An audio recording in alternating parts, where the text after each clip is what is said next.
a bunch of Marines were killed in the Middle East, and I went home and I told my mom about it.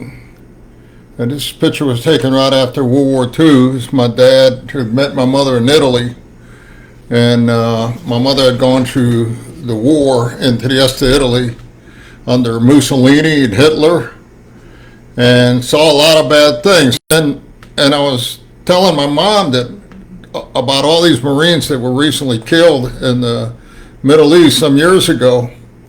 And I said, Mom, things are really getting bad. And you know what she told me? I've never forgotten it. She said, no, things have always been bad. My mother used to smell the Jews being burnt to death. And she saw some of her friends killed in bombings and murdered by the Nazis, who could care less about anything that you said or did. She's seen a whole lot. My mother, this war bride who raised me, who had a lot of survival instincts and some wisdom, a lot of wisdom. But I want to encourage you now, okay? Because who do you trust in a corrupt world? This world is so corrupt. I mean, just think about it a minute, okay? I've been thinking about this all week long.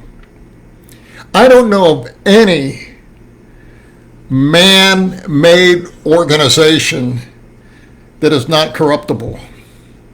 You put your trust in insurance companies, I'll tell you, they'll let you down. In your pension, suddenly it's gone. In Social Security, who knows how long it will last. You put your trust in government or politicians, you're going to be greatly disappointed, okay? Everything is corruptible. I've seen churches corrupt, Christian organizations corrupt. I've seen Buddhist organizations corrupt, Muslims, any place and just about everywhere in the world, things are corrupted and corruptible. Okay, I've seen schools, Bible schools, that started off really good and become corrupt. What do you think happened to all the Ivy League schools? You know that those schools used to train ministers? Yeah, Yale and Harvard, Princeton. Now they deny he even exists. Okay? All man-made organizations or institutions are corruptible. Even a marriage institution is corruptible. Some people get married just to get a visa. Others get married out of convenience. You know, all kind of people do things in a corruptible way. Everybody's looking to get an edge. Okay? My cousin last night had a minor stroke, had to go to the hospital. He doesn't know what they're going to charge him for that. Okay, he's already dealing with waiting on a heart transplant. You know, it's gotten so out of hand. Everywhere you go and everywhere you look, you can hardly do anything anymore. You got to pay taxes for this. You got to pay taxes on top of taxes. You know, things have gotten out of hand. Who do you trust in a corrupt world? You know, and I've been thinking about that a lot. And I go back in Genesis and I read this passage. And in Genesis 6, and it says, the Lord, in chapter 6, verse 5, the Lord saw how great man's wickedness on the earth had become. And this is the thought that went through my mind. Listen to the way the wording is. And that every inclination of the thoughts of his heart was only evil all the time. Look at the words in that sentence. Let me read it to you again. Okay? Pay very close attention. And he saw all the wickedness on the earth, and he says, and that every inclination of the thoughts of his heart was only evil all the time. That was God's evaluation of humanity. And he goes on and he says, and the Lord was grieved that he made man on the earth, and his heart was filled with pain. And I thought about what my mother said, and I thought, she's right. People have always been that way. Who do you trust?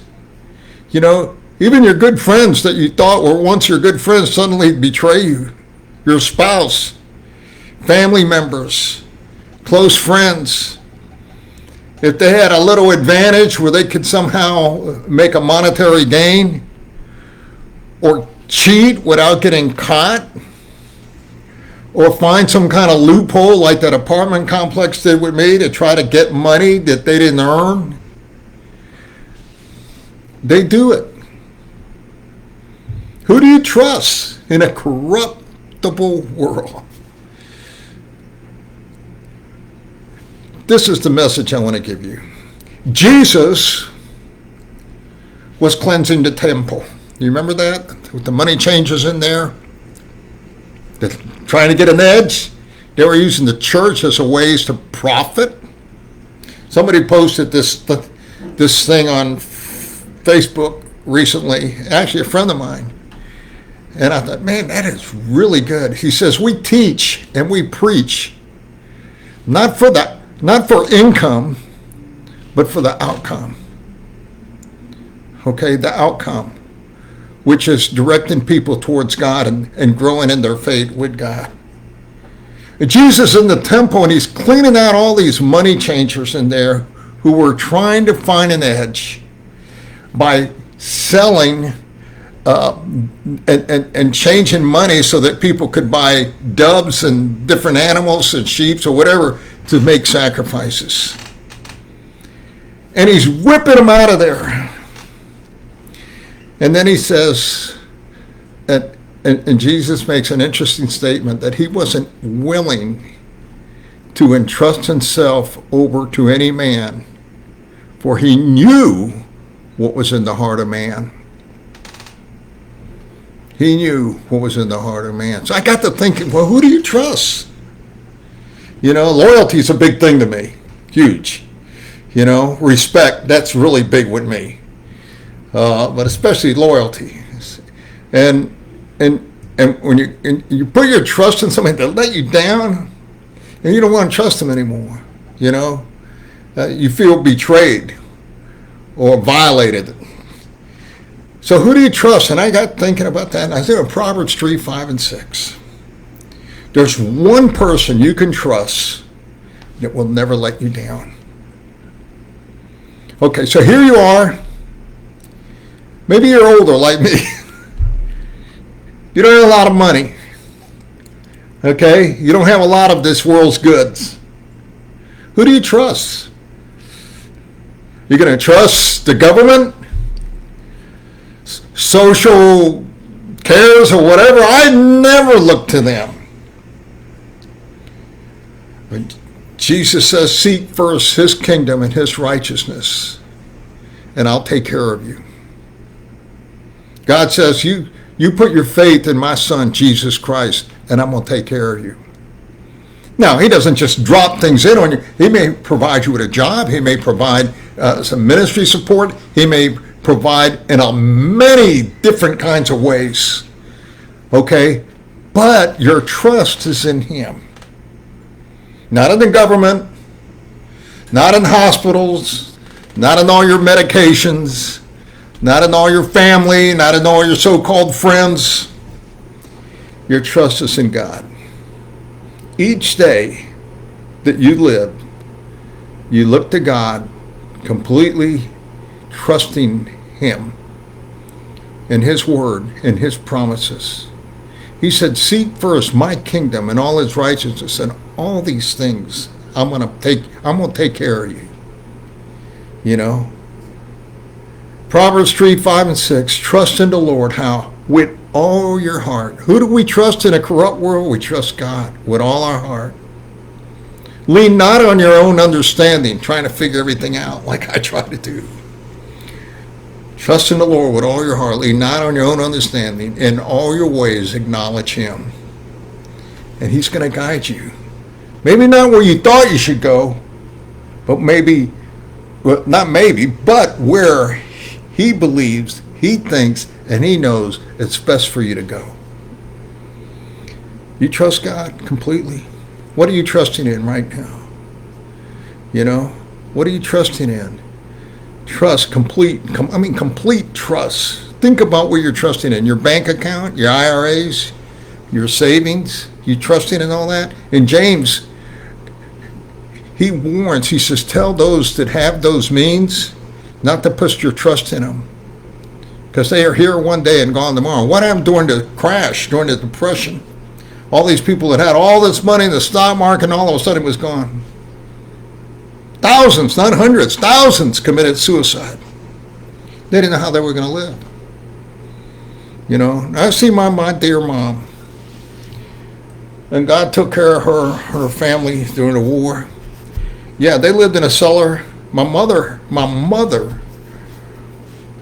during the war, had to care for little kids and then would walk the railroad tracks to pick up coal that had fallen off trains just to get a bag of coal to carry so she could buy some potatoes that were black. Her father, who was a shoemaker and a bootmaker, was forced by the SS stormtroopers to make boots for them in return for coupons so they can purchase a little food. You know, yeah, it was bad back then. It's bad now. You see all the stuff going on in the world, all over the world. Why? Because of what I read. Let me read it again.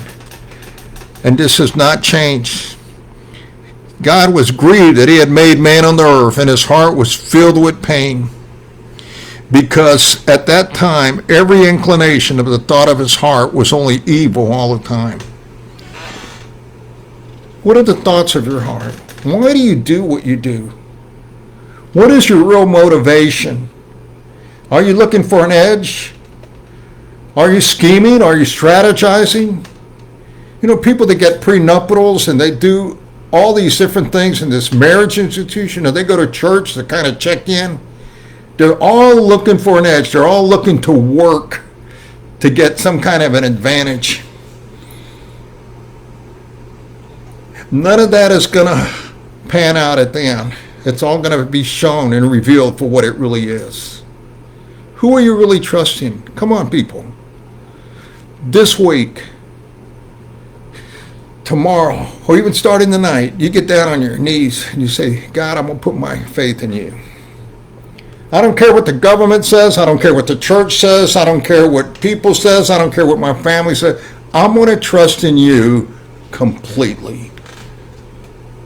And I'm going to read your word and believe in the promises you have given me. And God says in Hebrews that without faith it is impossible to please God. But if you believe who he is and you diligently seek after him, he's a rewarder of those. Now, how does he reward you? He guides you, he protects you, he leads you, he empowers you, he gives you wisdom. He creates providential circumstances so that your situation can be changed or enriched.